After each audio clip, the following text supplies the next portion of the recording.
90s का समय था। रात के 3 बज रहे होंगे कि अचानक से अमिताभ बच्चन के घर के सामने एक कार एक्सीडेंट होता है।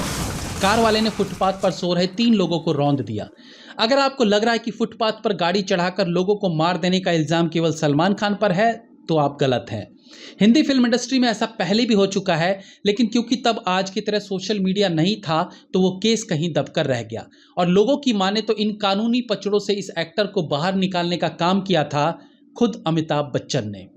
कौन था ये एक्टर जिसमें हीरो वाले सारे गुण होने के बाद भी वो कभी हीरो नहीं बन पाया? कौन है वो एक्टर जिसकी हरकत से नाराज होकर अक्षय कुमार ने उसकी पिटाई कर दी? और कौन है वो एक्टर जिसकी लाश 2 दिन तक कमरे में पड़ी रही? आज के इस एपिसोड में हम बात करेंगे इस एक्टर के बारे में जिसका नाम था महेश आनंद। वेलकम टू पलट तेरा ध्यान किधर है।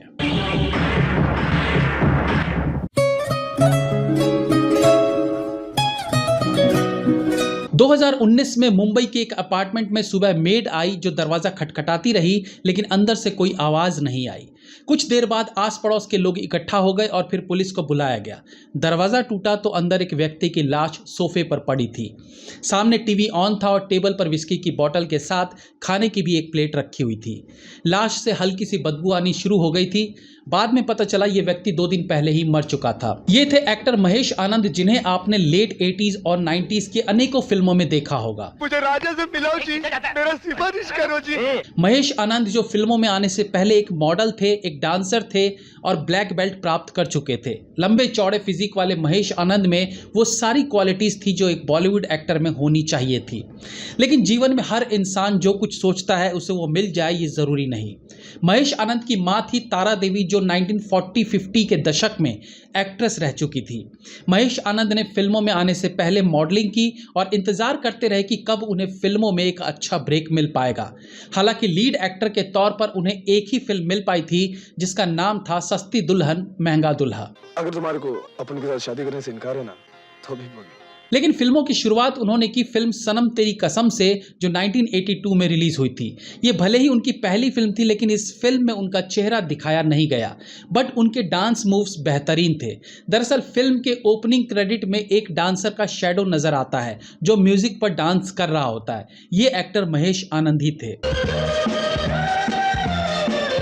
फिल्मों में आने से पहले वो टॉप मॉडल थे, बावजूद उसके एक लीड हीरो के तौर पर उन्हें फिल्म नहीं मिल पा रही थी। इसलिए उन्होंने तय किया कि जो रोल उन्हें मिलेगा वो रोल वो कर लेंगे। 1985 की भवानी जंक्शन में पहली बार उन्हें नोटिस किया गया, जिसमें वो साइड विलन बने थे, बट उनका रोल बड़ा था। इस फिल्म में शत्रुघ्न सिन्हा और शशि कपूर ने भी काम किया था। हम बियर पी रहे थे होटल सनसेट शिपालगंज में। इसके बाद महेश आनंद ने विलन के तौर पर काम करना शुरू कर दिया और 90s में वो एक सफल विलन के तौर पर पहचाने जाने लगे।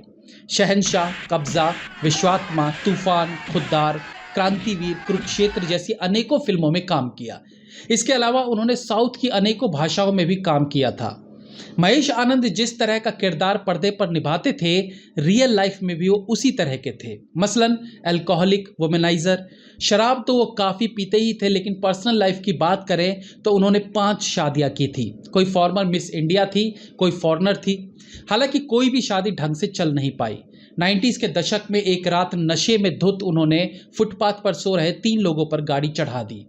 ये घटना अमिताभ बच्चन के घर के सामने हुई थी। कहा जाता है कि अमिताभ बच्चन ने इस केस से बाहर निकालने में महेश आनंद की काफ़ी मदद की थी, क्योंकि महेश आनंद अमिताभ बच्चन के साथ शहंशाह और तूफान जैसी फिल्में कर चुके थे, तो दोनों में अच्छी जान पहचान रही होगी। पुलिस की आड़ में छिपता है कमीने। ऐसी ही एक घटना घटी 1992 में, जब वक्त हमारा है फिल्म की शूटिंग के लिए पूरी टीम किसी हिल स्टेशन पर गए हुए थे। शूट के बाद सब लोग एक पब में गए, जहां महेश आनंद नशे में एक लड़की को छेड़ने लगे। जब मामला बढ़ गया तो अक्षय कुमार ने उन्हें ऐसा करने से रोका और इसी बीच दोनों की हाथापाई शुरू हो गई और अक्षय कुमार ने महेश आनंद को पंच मार दिया। महेश आनंद कद काठी आदि में अक्षय से ज्यादा बेहतर थे। बावजूद उसके अक्षय कुमार ने महेश आनंद को सबक सिखाया और बाद में महेश ने इसके लिए उनसे माफी भी मांगी। अर्ली 2000 में फिल्म में एक स्टंट करने के दौरान महेश आनंद इंजर्ड हो गए और 6 मंथ के लिए बेड रेस्ट पर चले गए। जब ठीक हुए तो उनके पास फिल्में नहीं थी और जब एक्टर को फिल्में मिलनी बंद हो जाए तो अक्सर वो डिप्रेशन में जाने लगता है। कई सालों के गैप के बाद 2019 में उन्होंने गोविंदा की फिल्म रंगीला राजा में अभिनय किया। फिल्म के दूसरे एक्टर शक्ति कपूर का कहना था कि फिल्म के दौरान वो बहुत अपसेट रहते थे, अल्कोहल ज्यादा लेते थे बट शॉट अच्छा देते थे। सिनेमा में बड़े एक्टर्स की साधारण मौत कोई नई बात नहीं है। इस चकाचौंध भरी जिंदगी के अंदर के अंधेरे को लोग नहीं देख पाते हैं।